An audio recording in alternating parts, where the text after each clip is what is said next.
반갑습니다. 좋은 인연입니다. 우리 모두 희망입니다.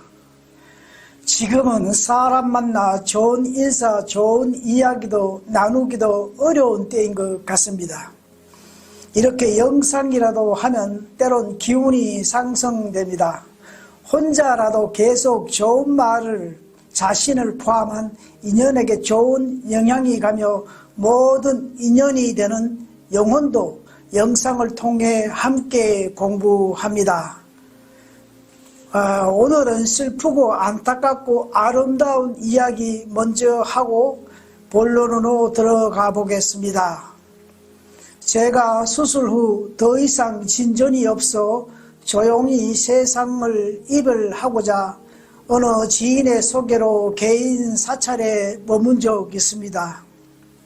그 주지 스님이 베트남에서 스님 생활을 할 때 겪은 일을 그때 저에게 하셨는데, 당시 몸이 너무 안 좋았기에 듣기는 들었어도 느낌이 별로 없었는데 지금에 왔어야 새삼 떠올라 함께 나눔합니다.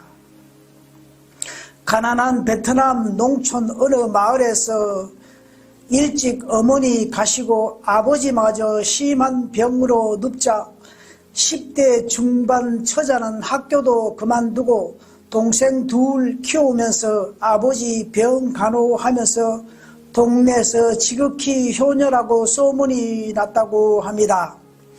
몇 년 동안 간호하다가 아버지가 죽기 전에 딸에게 내가 죽어서 하얀 나비가 되어 너 결혼식 날 꼭 가서 축복을 하겠다고 하고 가셨답니다.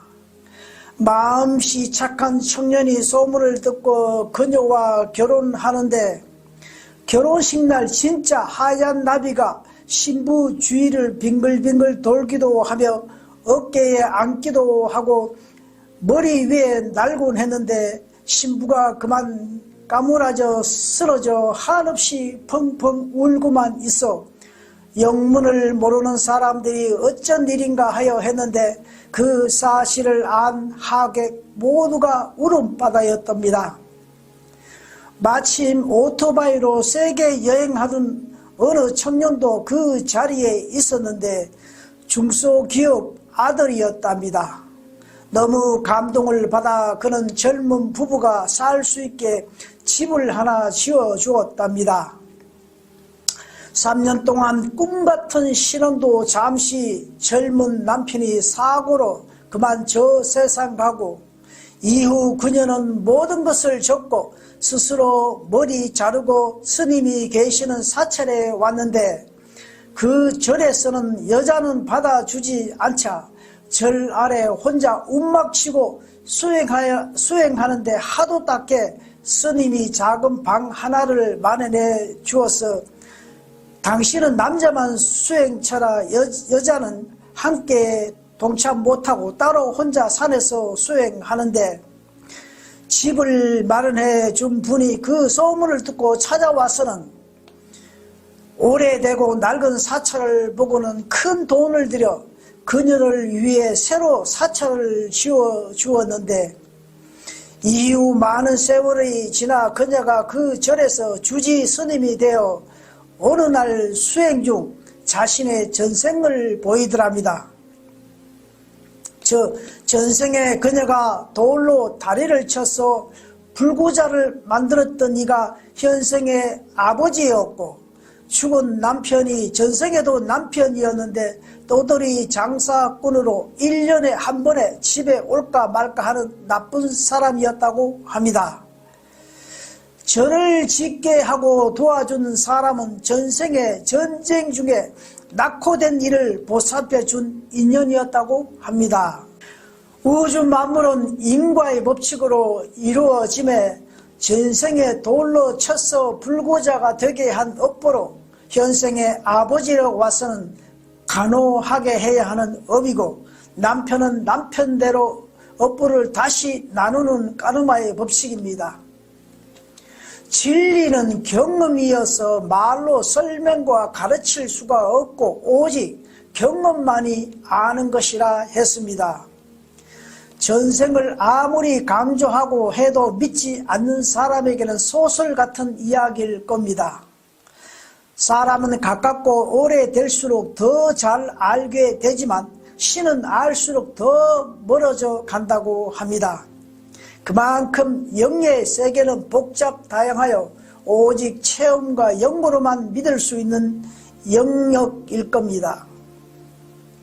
석가모니 부처님이 어느 마을에 오셨다고 소문이 나자 병이 깊은 박하리라는 사람이 말합니다.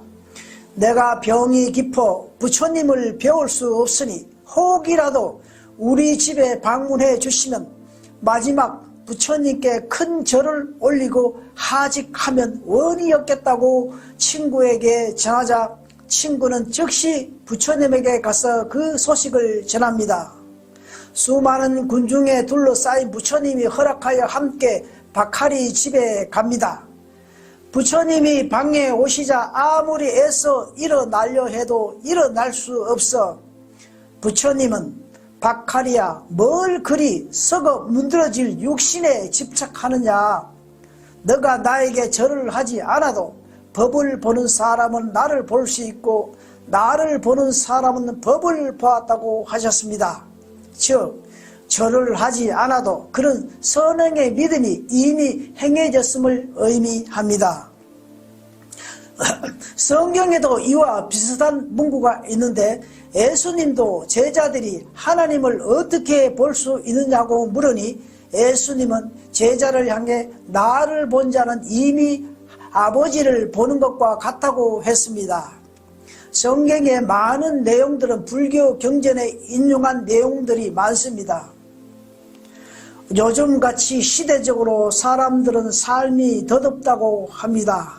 그 덧없음을 아는 것이 말로 깨달음 아닌가 합니다. 나이가 60이 넘어가면 때로는 죽음도 생각하고 남은 생애에 대하여 생각하게 되는데 마지막 최고의 관심은 죽음입니다. 죽음만 해결되면 삶에 대한 많은 변화를 가져옵니다. 죽음은 또 다른 시작이며 최고의 축복이라는 사실입니다. 사람과의 대화도 건강이나 자식 이야기나 노년에 살아갈 이야기로 삶의 어떤 희망이나 즐거운 대화가 별로 없는 것 같습니다. 과거의 아픔이나 즐거움도 쉽게 나누지 못하며 볼일 끝나면 바로 헤어지지만 이념이 함께하는 사람과 대화는 시간이 갈 줄 모릅니다. 이런 대화를 오래 나누다 보면 어느새 자신은 영적으로 우뚝 올라서게 되고 자신만이 또 다른 세계를 형성하게 됩니다. 며칠 전 서울에 갔는데 거리에서는 이념이 다른 데모로 전쟁터를 방불케 했습니다. 무엇이 저렇게 한 나라에서 마음이 둘로 갈라져 저렇게까지 해야 하는가 궁금했습니다. 이 또한 전생의 삶에서 업보에 따른 감정들이 현생에서 그런 이념을 일으켜 과보의 뜻을 표출하고 있을까 생각해 봅니다. 성경에 참새 한 마리도 떨어질 때는 이유가 있다고 했는데 하물며 저렇게 악을 쓰며 데모하는 것은 우리가 알지 못하는 분명 전생과 연결되었음을 생각해 봅니다. 명성황후 시해 사건에 우리는 분노합니다. 어느 전생 리딩가 책에 의하면 전생의 명성황후는 많은 사람을 칼로 직접 죽인 업보로 현생에 와서 본인도 칼로 난자당하여 죽음당했다는 내용을 보았습니다.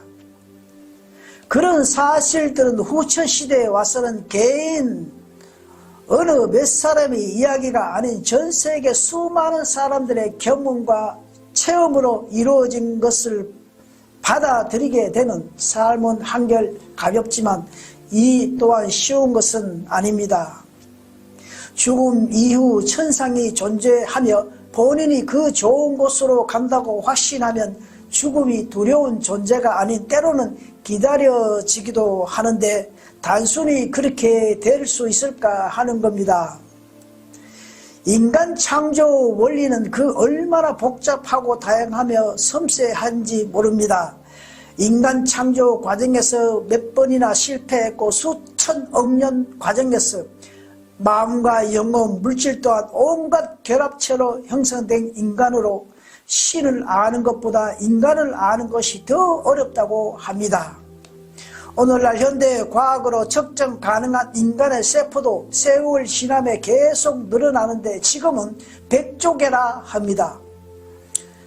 과학이 발달할수록 늘어날 수 있습니다. 또한 현대 용어로도 표현할 수 있는 인간 영역이 점점 늘어납니다. 그런 인간이 죽으면 끝이라고 누가 장담할 수 있을까요?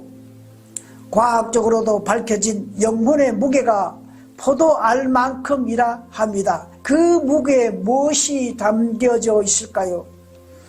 다행히 선천시대는 막혔던 차크라가 후천시대부터는 점점 열려져 신비의 세계가 각 개인의 의식 수준만큼 알아지고 있습니다. 통계에 의하면 종교에서 마음 공부로 전환하는 인구가 계속 증가하는 이유이기도 합니다. 육신의 세계는 물질이 주요 관심 대상으로 어느 한계점이 있지만 영의 세계는 깊어질수록 깊어져 끝없이 확장되어 때가 되면 스스로 물리가 일어나 알게 됩니다. 어느 철학자는 인간이 꿈을 꾸는 것은 전생과 차후 세계를 예표하는 것이라 했습니다. 감사합니다. 덕분입니다. 우리 모두 희망입니다.